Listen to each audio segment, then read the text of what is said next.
This conference will now be recorded. Good morning, friends. Welcome to GoOnlineTrainings.com. We were talking about SQL Server data types, right? We had seen what is a character data and what is Unicode and everything.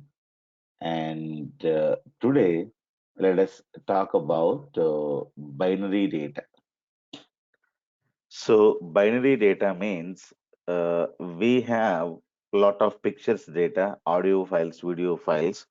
This data also can be stored in SQL Server.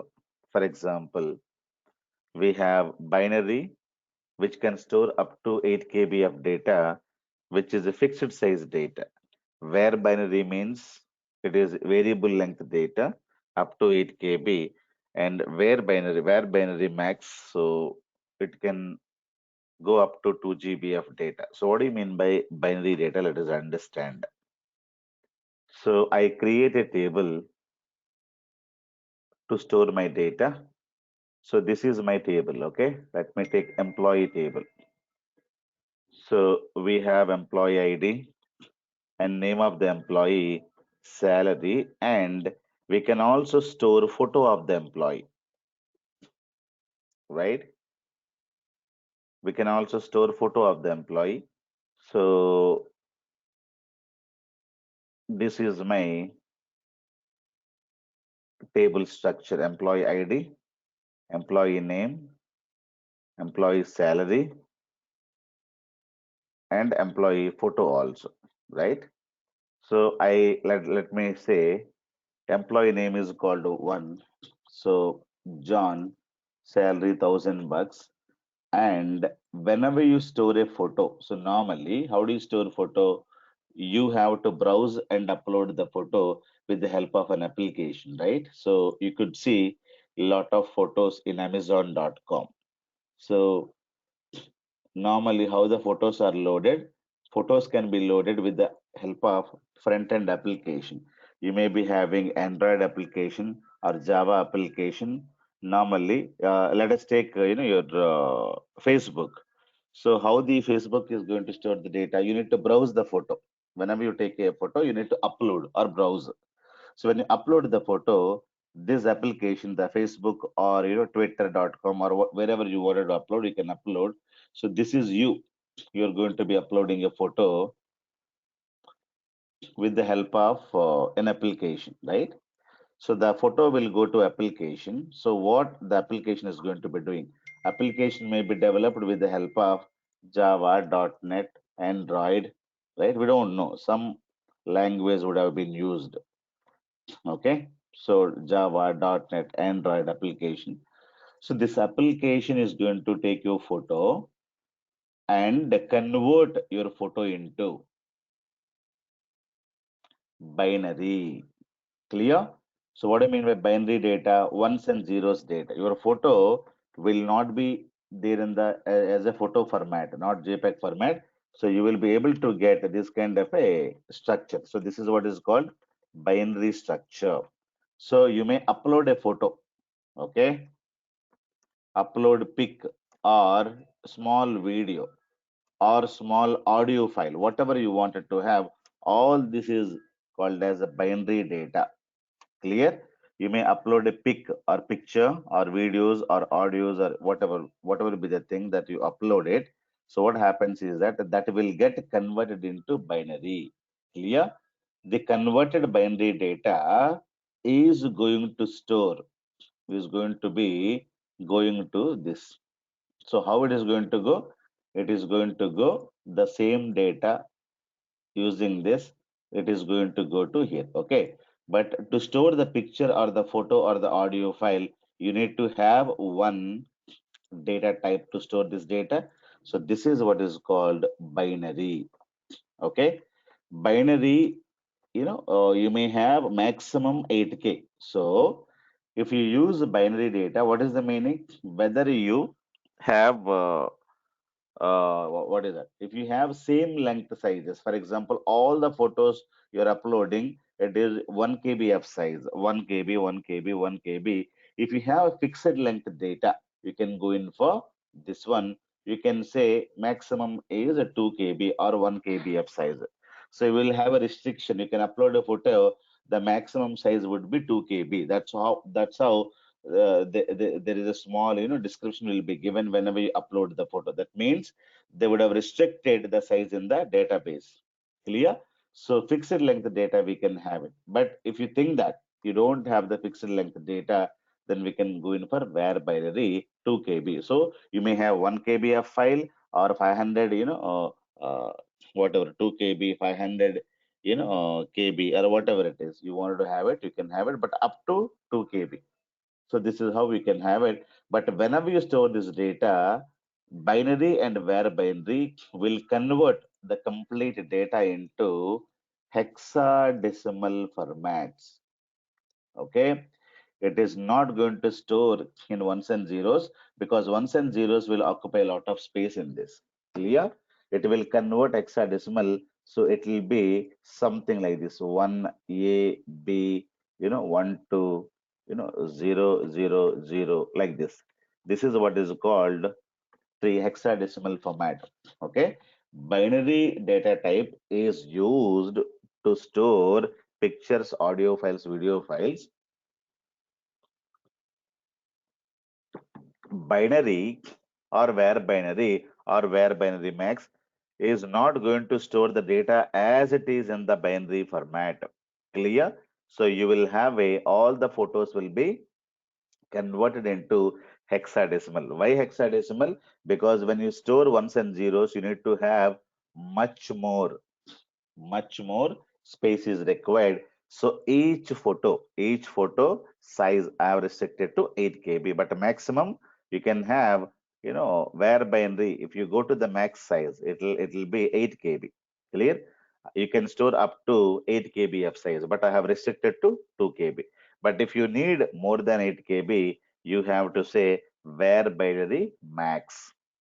Okay, if you need bigger files, if you wanted to store the data, then that is where you have to use where binary max. So max means up to what? Up to 2 GB of file, each photo I'm talking about, each photo it can store up to 2 GB. Clear?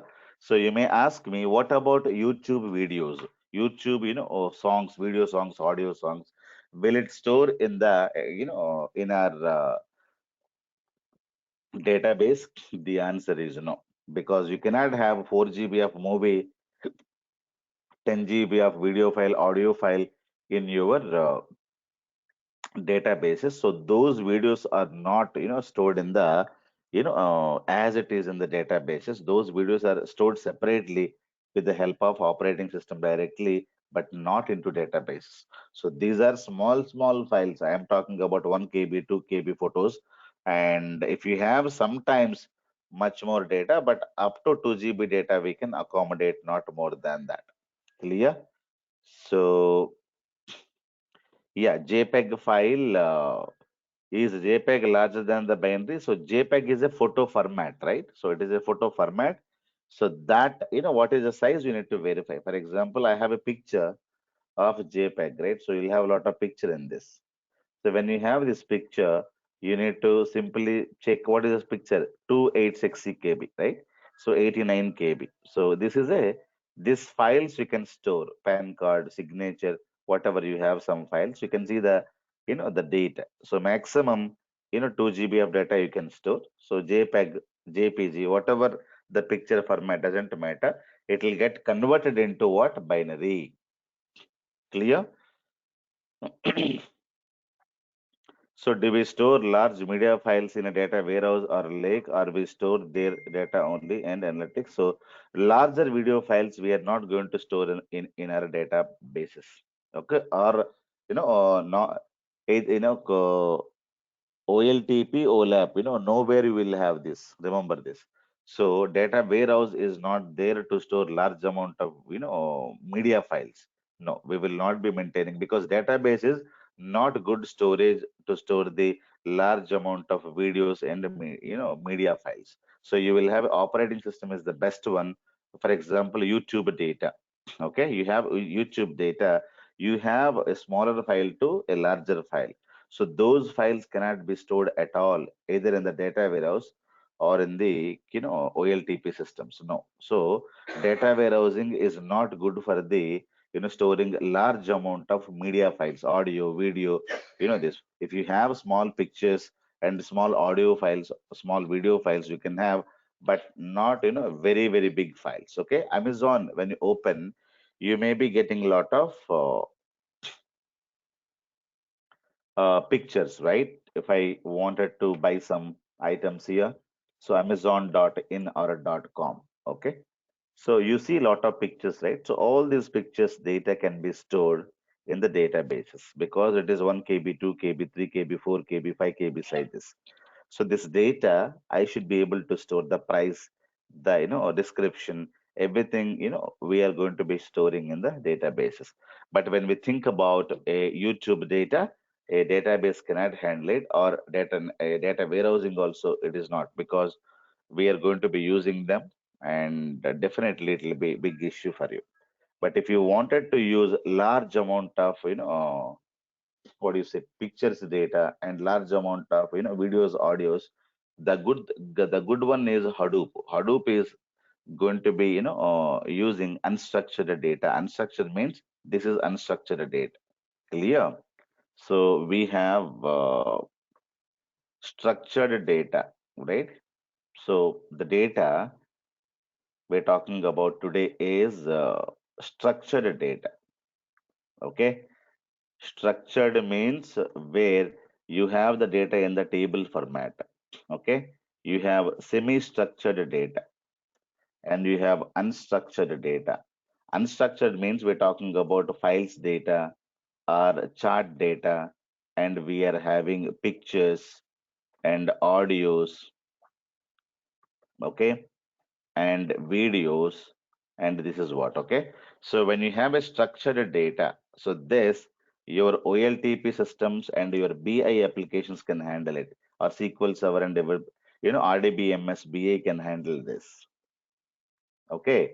So the problem with the BI is it cannot, go in for semi-structured or unstructured data. You can go in for at least semi-structured, but storing unstructured data will be very, very bad in the RDBMS. Clear? And doing data analytics with the audio files, video files is very, very difficult. Okay. So BI cannot do that. So if you wanted to take care of everything, okay, and when you have a large amount of data, the Hadoop is the good one. Okay. If you wanted to perform data analytics on unstructured data, semi-structured data, and structured data, and the data size is in petabytes, petabyte, zettabyte, yottabyte. Okay, when you have this kind of a data and the data size is this, then Hadoop is the best solution. Okay.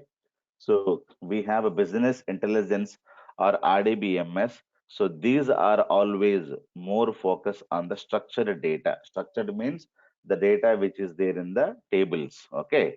So business intelligence means you always understand which is pointing to structured data. Clear? So if you have the data in somewhere else, and definitely business intelligence applications, clear? So it is not going to work. So data analytics on the audio files, video files, pictures cannot be done with the help of your business intelligence applications.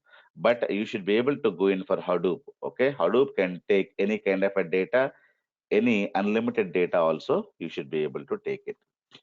Clear?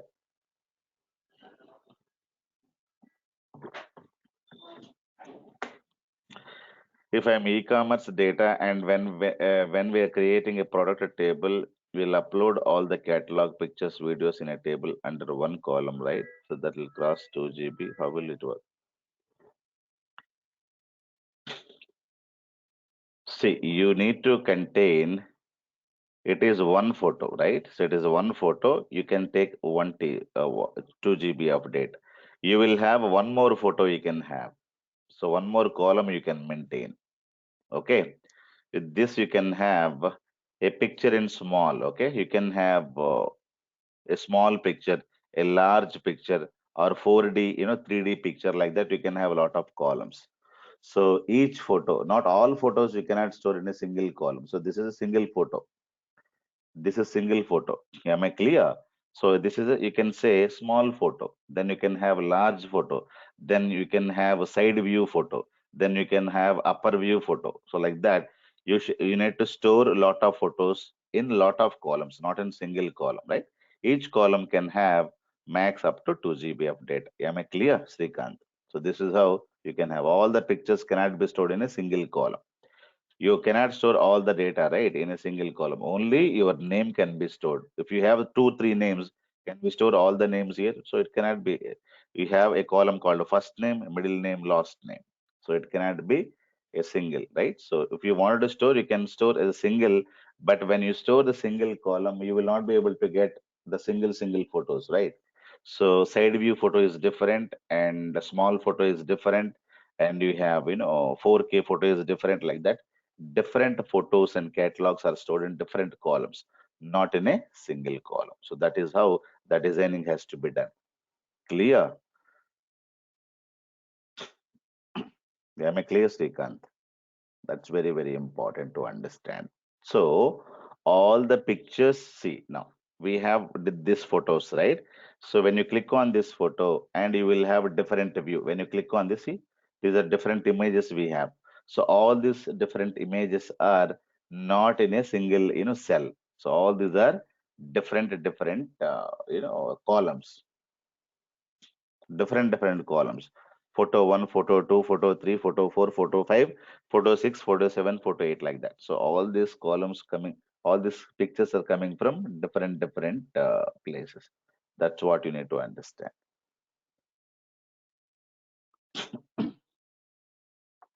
No. So, okay. Now, when you go in for the data, so this is how the data is going to be stored in your databases. Clear? So you never have the binary data as it is. It's going to be storing hexadecimal data. Okay. So Microsoft is giving one sample database, right? So let me go. We have a lot of pictures data over there. So how the lot of photos these guys are storing, let me show you once. Okay, so let me open SQL Server for you, and it is being opened. Let me connect it to database, and I'm giving dot to connect. Dot means local default instance. In the second class we discussed about what is a default instance, and I go to databases and I use a AdventureWorks database. This is a learning database given by Microsoft, and these guys are storing a lot of product photos. Clear? And let me show you what is the data type and how these guys are storing. If I wanted to read the data, so this is the command. This is SQL command. So let me execute it. When you see thumbnail photo. Have you seen this? So which is hexadecimal data. You cannot see the picture as a picture. If you wanted to see the picture and read this data, give it to front-end application like Java, Android. So those applications will convert this data into a picture or the audio file. This is one photo, they're storing it, and they have one more photo, larger photo file. Clear? So this is large photo and this is the name to that. So one photo here, one more photo here.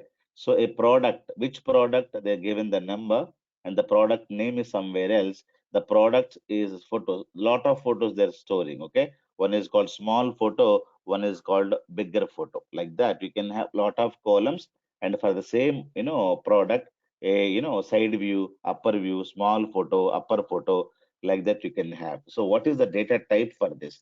If you open this, they're using thumbnail photo. It is var binary max. Clear? In a single column, you can have up to 2 GB of data in the single column. And this is again large photo. So in this, you can have again 2 GB of data. So in this again up to 2 GB of data you can store. So in this also you can have up to 2 GB of data. Every cell, every row will have lot of photos. Photo number one, photo number two. Clear? Photo number one can have up to 2 GB data, 2 GB, and here also we can have up to 2 GB of data because which is var binary max. Clear?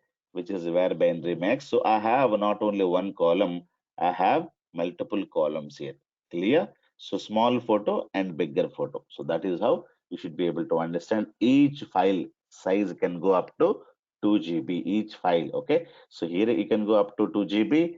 Here you can go up to 2 GB. And here you can go up to 2 GB. Here you can go up to 2 GB. Why? Because they were using var binary max. Clear? And if you wanted to see the photo, you cannot see the photo in RDBMS. RDBMS cannot store the photo as a photo. It will convert the photo into hexadecimal numbers. This is hexadecimal numbers. Why not binary? Because when I store the binary, binary will occupy a lot of space in the hard disk. So it will, reduce the size. The size will get reduced when I use, hexadecimal data. Clear? So binary is not going to store everything in binary, which is going to store everything in hexadecimal format. Clear? So that is the point. Now we have timestamp columns. It is called as indicate activity, known as row version column. Changed whenever a row is modified, not related to date and time, updated by SQL Server engine itself, only one timestamp column per table, and we have one more data type called bit. Bit can be either 0 or 1 or null. So bit means I wanted to know whether you're married or a single. So bachelor, yes or no. Are you smoker? True or false? Are you vegetarian? True or false? Okay, so I wanted to know this kind of a data, gender. Are you male? True or false. So if you wanted to store true or false, so that is what is called bit data. So you can have either 0. 0 is false, 1 is true, and null means I don't know the value for this. So you can just leave it blank. Null means what? Leave it blank. You don't have any data for that column. Clear? Either 0 or 1, or you can also have null. Now, what is a timestamp? Let us understand clearly with the help of one Excel sheet. I go to Microsoft, I go to Excel, and I wanted to show you something here. I wanted to create a table. I have some data in employee table, and I am maintaining employee ID, employee name, employee salary. So I take number one employee, say John, salary is 1,000. Two, let me say Salman, okay, salary is 2,000.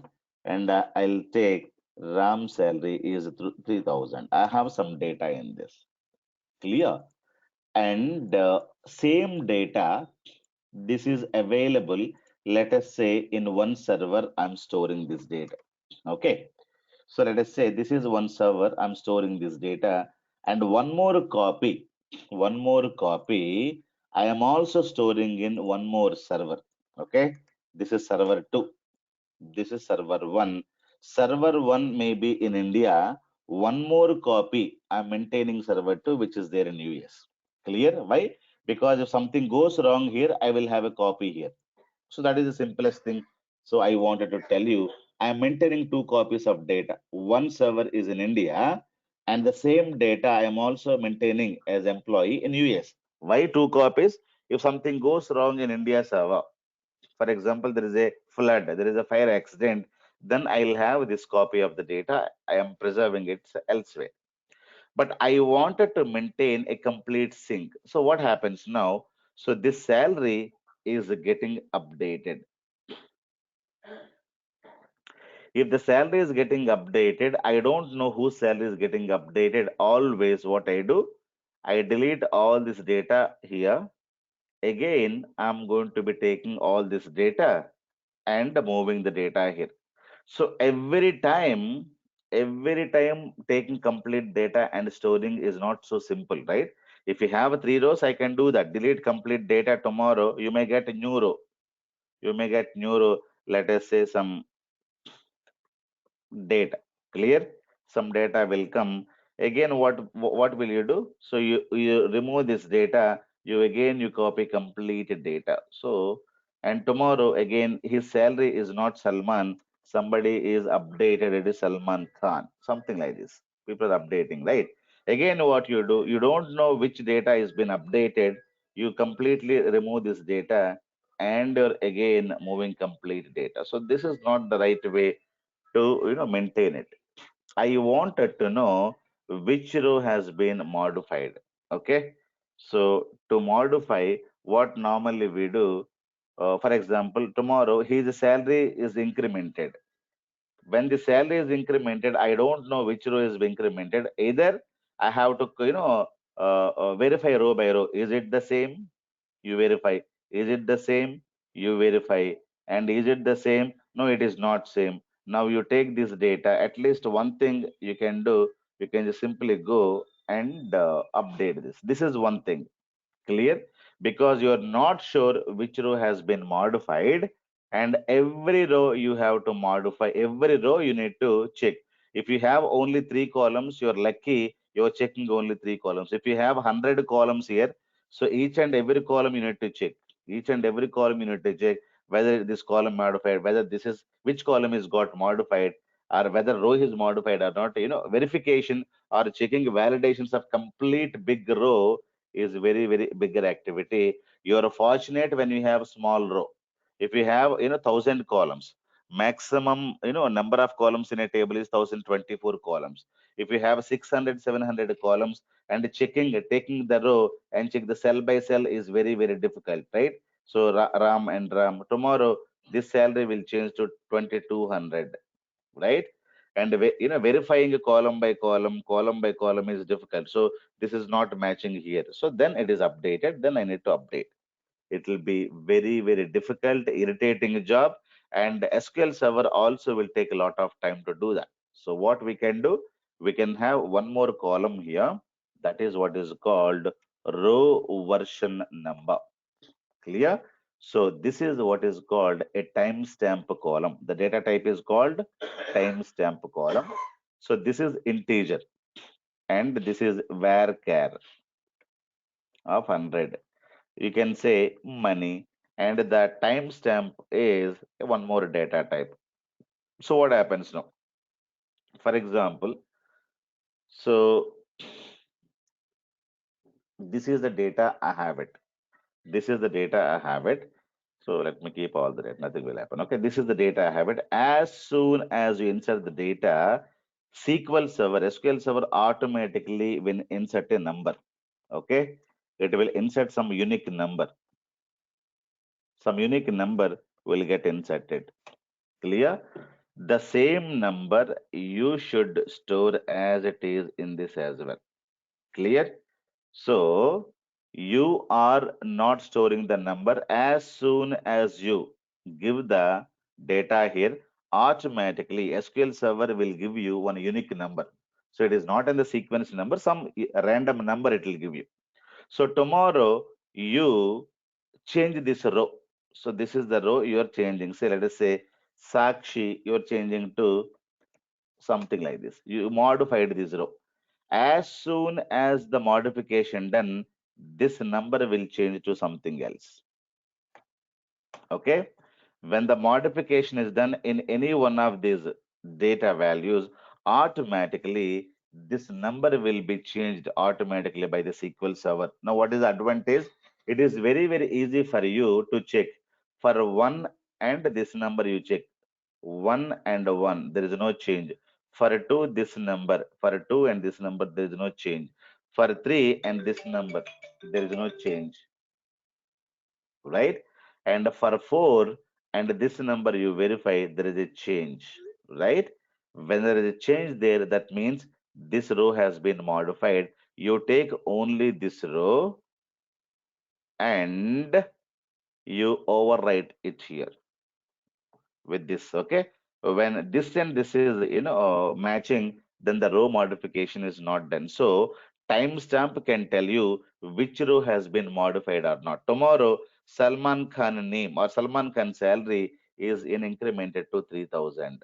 So what happens? Even though you have thousands of rows, thousands of values, we do, doesn't matter now. Automatically, this number will change. This number will change. Now I'll verify for one what is the value. It is matching. For two, what is the value? So it is not matching. When this is not matching for the two, that means this row has been modified. So you need to take not only this, but also this value, timestamp column, control C and control B, override the data. So that means only if it is not matching, that means this row has been modified. So timestamp can tell you which row has been modified or not. So this is what is called row version number. Automatically the values of this row will get updated by the SQL Server. You can have only one column per table. You can give any name. Name is not, you can say version number, you can say, row version number, or you can say something like this. Okay. Whatever be the name of the column, that is your choice. Clear? So you can have different column names, but the data type is a timestamp. So what is the advantage? When you modify anything here, automatically this number will get modified. Okay. When the number is getting modified, that means what? This row has been updated. If you have thousands of columns here, we don't know which cell data is modified. But when you compare this data and this data, which is very easy for you whether this row has been modified or not. You can easily tell by checking this value and for this value. Clear? So row version is very useful if you're maintaining the data elsewhere. Clear? So you take only the updated data and you overwrite it in the next server. Clear? So especially when we are maintaining 2 or 3 copies of data, so if the new data comes in, new data has to go here. If the data is being updated, the updated data has to be, should go here and it should get overwritten. When you have millions of data, when you have millions of data, especially timestamp can do the beautiful work, okay? Because you're not comparing complete row. When you have a bigger row, then comparing cell by cell is very, bigger task. Clear? So this is how we are going to be using timestamp data. So how can we send means we have different technologies. We have SSIS, right? We have SSIS and lot of other technologies we have. So to share this data, right? One place data, if you want to send it to next server, we are going to be using ETL services, right? SSIS, right? Extract the data, transform the data, load the data. So we are going to be using ETL. So I told you, right, in MSBA demo, ETLs are used to store the data from one place to another. So to move the data. Yeah, very good. Yeah, am I clear, guys? So this is what is called a timestamp. So this is what is called as row version number. Clear? Known as row version column, changed whenever a row is modified, not related to date and time. People think that timestamp means it is date and time. No, only one column we can have it, not more than that. Am I clear, guys? So this is very important. So the person on the first IT will be doing the checking. So person is not going to do no manual work. Everything is automated. Clear? So no person. Automatically the ETL is going to be doing a lot of comparisons and everything. Clear? Yeah. So nobody. It is machines are going to do it. So if you have 10 rows, a human being can do that. So if you have 1 trillion data, and you remove the auto manual work there, you place a machine, right? We give everything to the machines because machines can do easily, and they're faster, right? So no manual work will be done, right? If you wanted to make one pizza, you make it, but if you wanted to make thousands of pizzas, you will be replaced with a machine, a robot, right? So If I wanted to store and compare lot of data, normally we don't do it, right? So there is a machine is going to be doing, and the machine will have a software called ETL software. So it is going to be, ETL is going to be checking and taking the data and moving it. So everything will be done by the machines. The machine will have a lot of softwares. So the software will be a ETL software. Then the machine will be called as a robot. You can say like that. It is going to do a lot of things automatically, right? Yeah.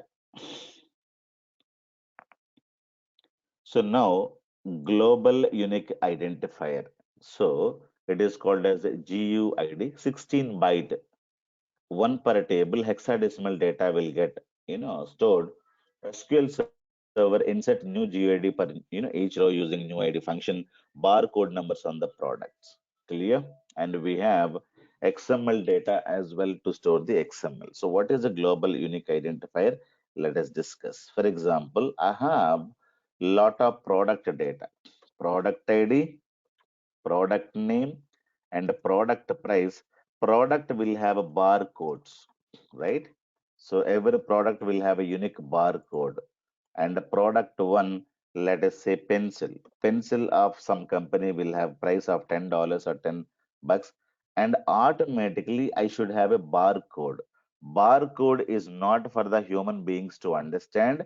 Barcodes are not especially for the machines to understand. So this is a GUID, clear, which is a purely hexadecimal number. A unique number will get created for a barcode. So who's going to be creating a barcode? Is it you? You're inserting the data, you're doing it? No, we cannot insert the barcode at all. Barcode will not be inserted by a human being. So this data you can type it, this data you can type it, this data you can type it manually, but these are automatic numbers created by the machine. Clear? So the SQL Server itself can create a lot of barcodes for you.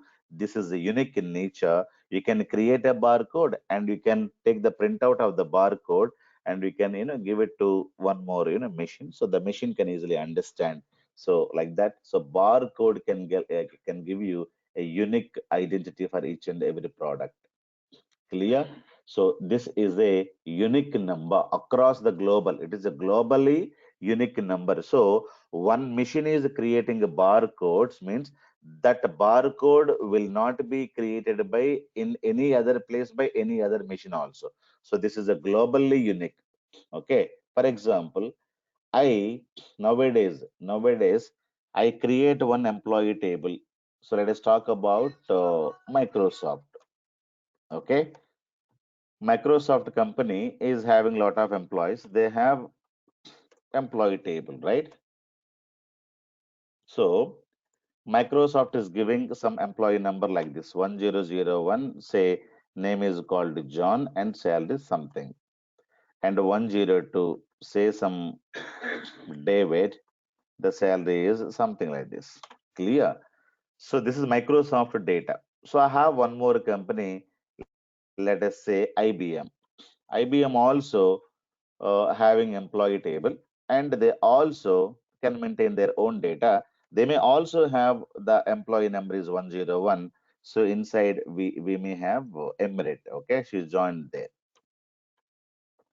right? She's joined there, and salary is getting some. It's okay. You can also have this, right? Billing is joined there, and she's getting some more salary like this. Now, whatever be the reason, Microsoft company and IBM company getting merged.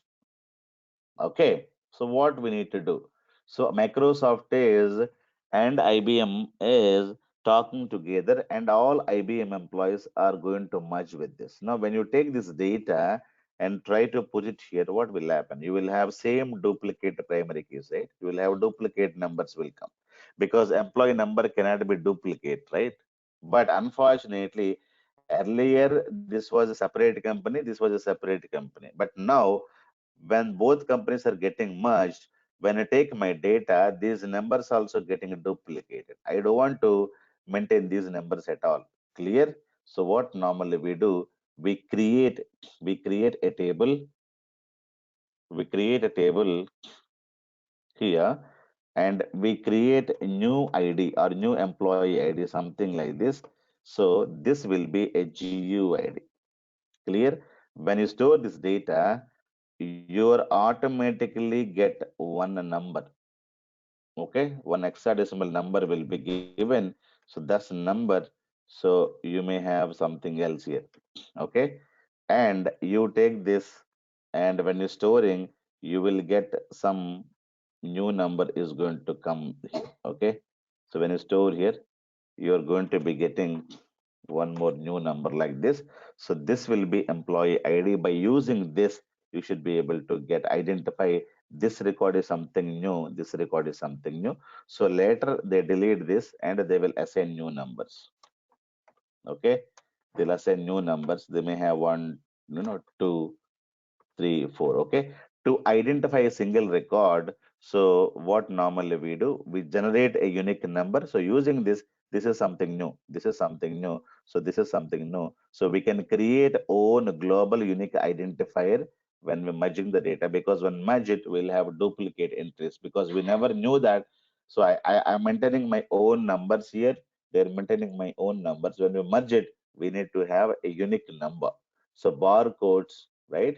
Barcodes so are automatically created. Even whenever you merge, you need a new ID to be created so that you can develop or generate with the help of GUID. Clear? So unique number if you wanted to have for any row, so you can create a global unique identifier, so which is hexadecimal, very very big number. Human beings cannot read this number. Machines can easily identify this is a separate row and this is a separate row. Both of them are not, duplicated. So with the help of that, clear? So it's very, very important to understand GUID. Now we have XML data.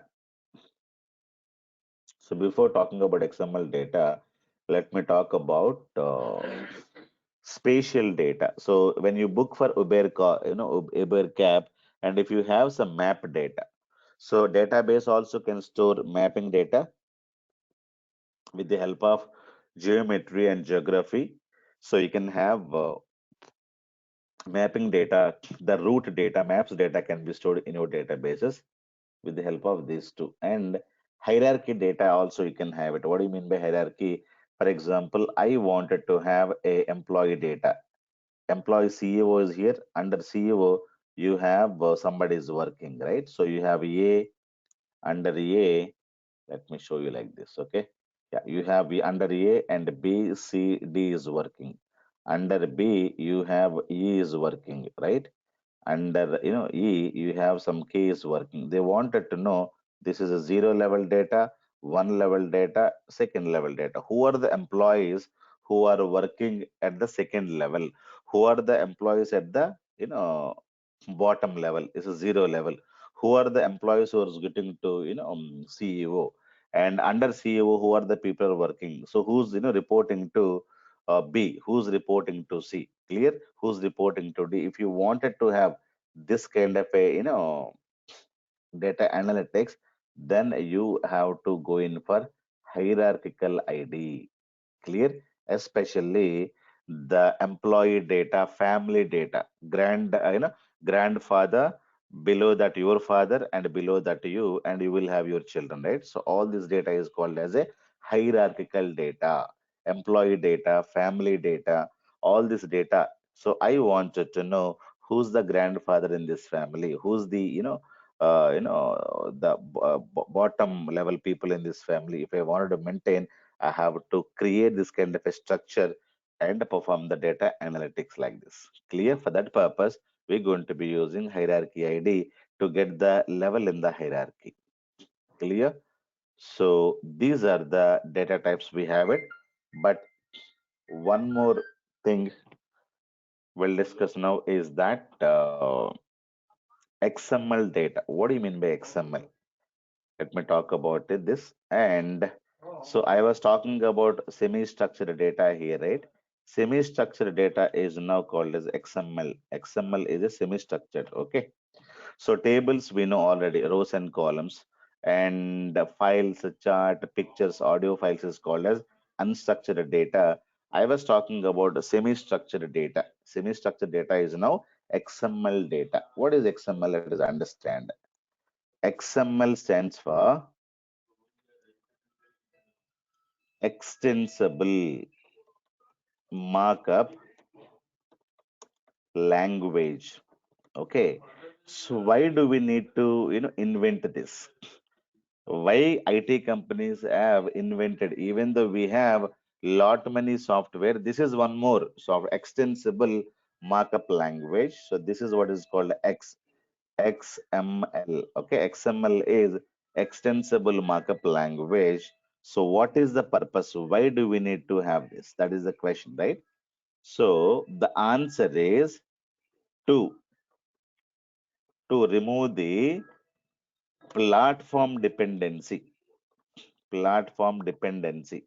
So this is the, you know, to remove the platform dependency, we had to have XML. So let me give you one explanation why XML is needed. You have a company called Citibank.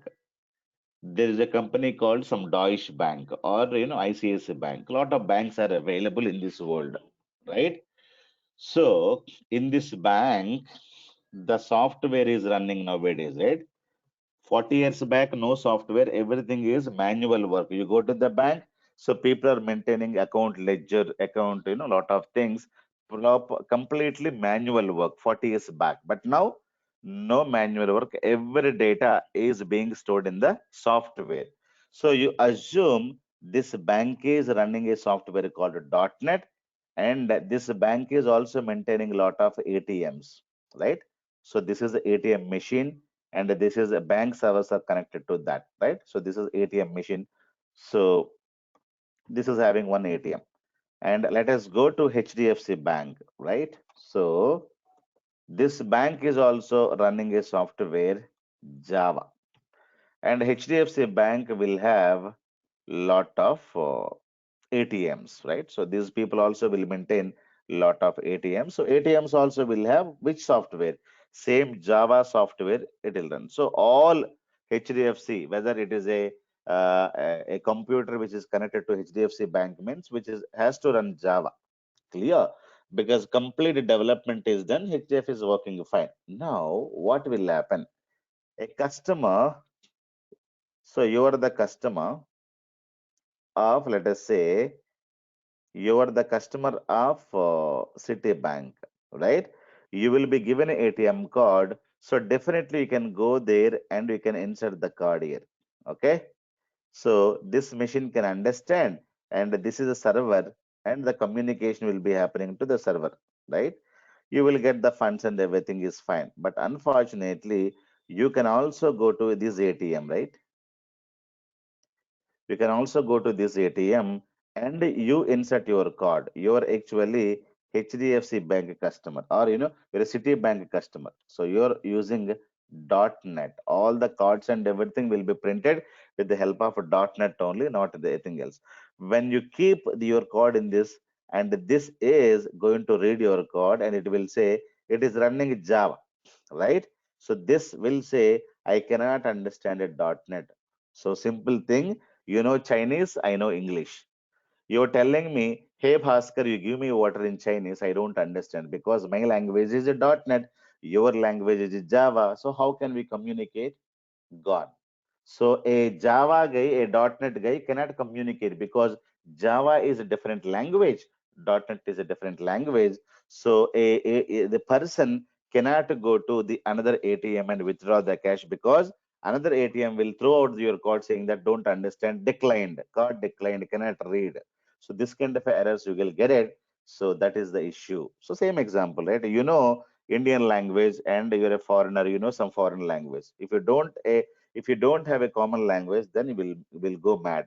So Chinese guy and one more, let us say Indian guy. So India is going to be speaking Hindi, and the Chinese guy is going to be talking about Chinese language. How communicate?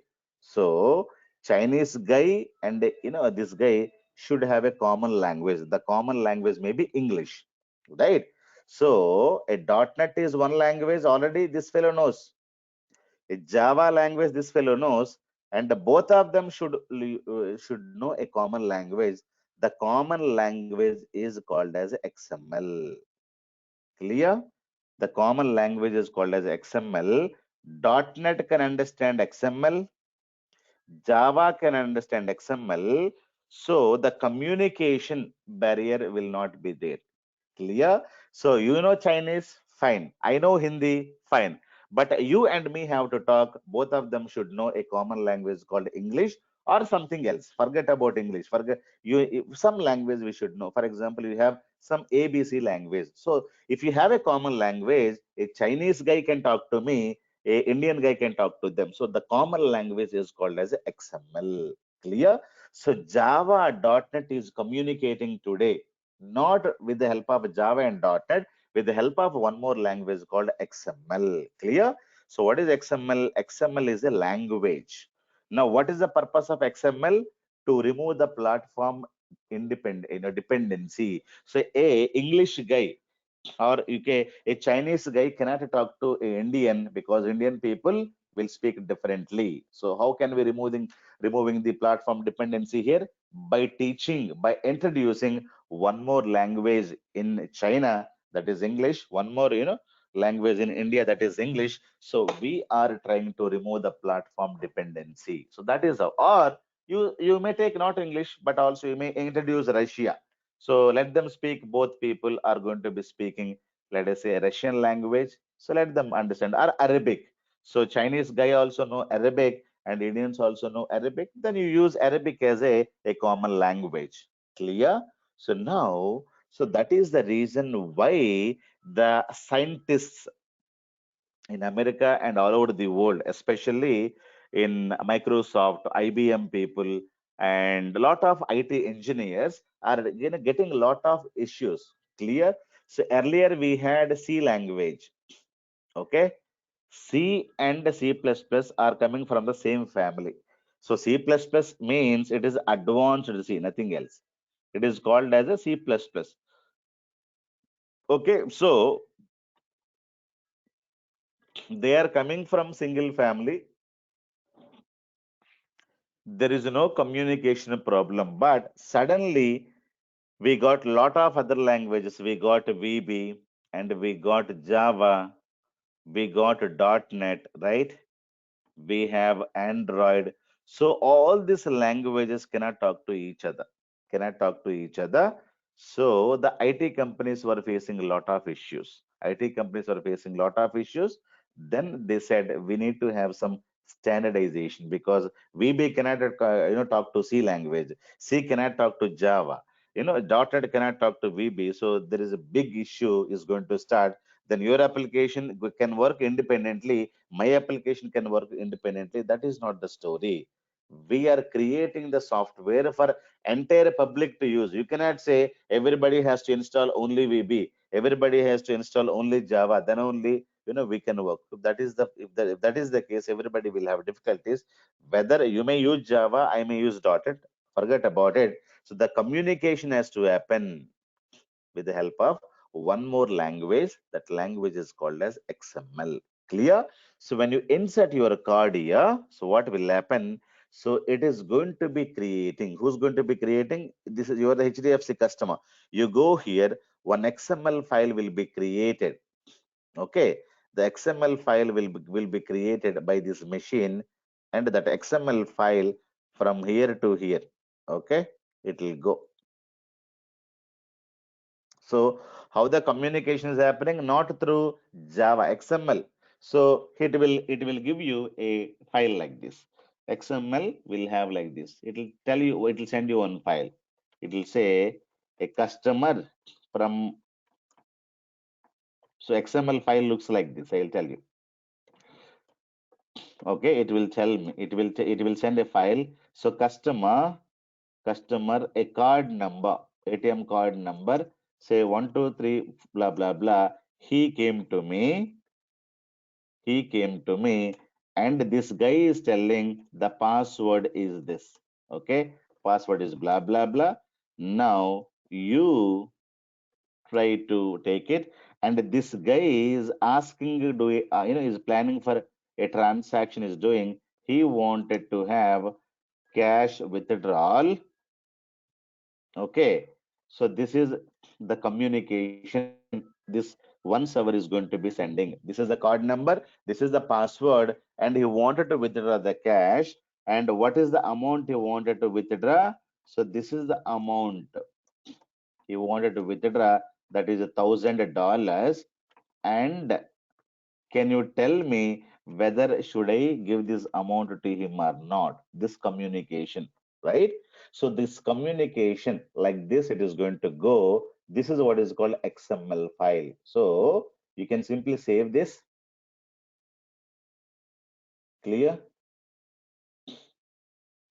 And which are case sensitive. So this is opening a tag. This is a closing a tag. Okay. So uppercase, lowercase, especially it is a root tag. Clear? So we are not going to create. This is opening tag, closing tag. This is what is the data. Okay. The password, let us say 55 zero. So that is the password. So this will get encrypted and this file will be created by one machine. Let me say this file will be stored as some customer data, customer.xml file, which is not a text file, clear XML file, and it'll get saved. And the file is sent to whom? From the HDFC bank to this bank. And this bank will say, will give you one more communication saying that, yes, you proceed. So again, it will give you everything. This is everything is fine. Same thing you will get by adding one more, this one. So you say, what is the status of the transaction? Okay, you say you proceed. Proceed means it is a true, there's no problem at all, you can give. Clear? So it will get the same thing. Communication will be also added in this file. Say status, you proceed. So this fellow will say, yes, that is fine. If you don't have any problem, then this machine will tell me, okay, done. I am going to disperse the cash and the cash will come out. So immediately the updation will go. So the transaction is completed, you update your records. So the communication is happened not in Java, not in .NET, only in XML. So this is how XML is going to be containing what? A data. What does XML contain? XML contains a data in the form of a tags. Clear? So the communication, I'm not talking in English. Sorry, I'm not talking in Chinese. I'm not talking in Java and .NET. The communication is happening via XML file. XML files are automatically created by Java and the .NET. XML contains a data. Clear? So if you wanted to create a XML file, so this is how the XML files are created. So when you open a customer file, so XML editor you can have. So you can open this file like this. Okay. So when you create,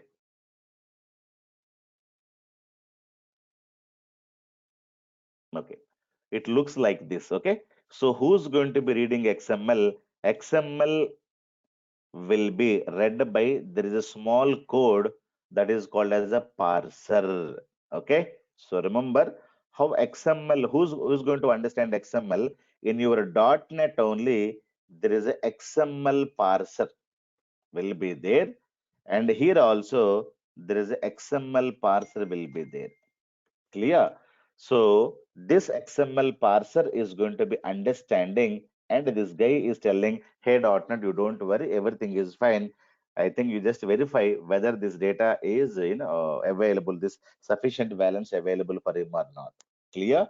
So the small software will get injected, okay, in all the other softwares called XML parser. So every software can understand XML today, because if you don't understand XML, the communication cannot happen across the platforms, across the languages. Clear? So any software coming today, for example, you have Android. Android also will have XML parser. You have a browser. Browser also will have XML parser. Clear? So everything is communicated today to your computer, so will be read by a small code. XML parser will be there. If that is not there today, your communication cannot happen, because you cannot communicate to the, your own language to other person, right? So you can have one thing to understand, and they should have something to understand. You and me should have what is called English knowledge, English grammar and everything we should know. So when I say I am a boy, I need water. So if I say something, your grammar is telling this is English, so you can understand. So the XML parser is can understanding your languages, and it can reply. Clear? So XML is everywhere today. XML is called as to remove the platform dependency. XMLs, we don't create them. Machines are going to be using to remove the platform dependency. So XML is a case sensitive language. XML is introduced by a company called W3C. This is the, not a company. It is a charitable organization, you can say. They don't charge anything for this language. SQL Server software is not a free software, right? Oracle is not a free software, but W3C, World Wide Web Consortium, World Wide Web. Okay, so people who invented web, WWW, these people only, okay? World Wide Web Consortium, these people have, invented this language. Clear? Initially, they invented a language called HTML. HTML is used to create websites. Clear? And these people only invented XML language. So this is to remove the platform dependency or language dependency. So HTML, hypertext markup language, to create websites. Clear? So you are using a Amazon.com. Amazon.com is HTML actually. So plus Java, and you're using a .NET. .NET sites are there. So .NET plus HTML. So what is the website? Website is a collection of HTML pages only. Remember this point.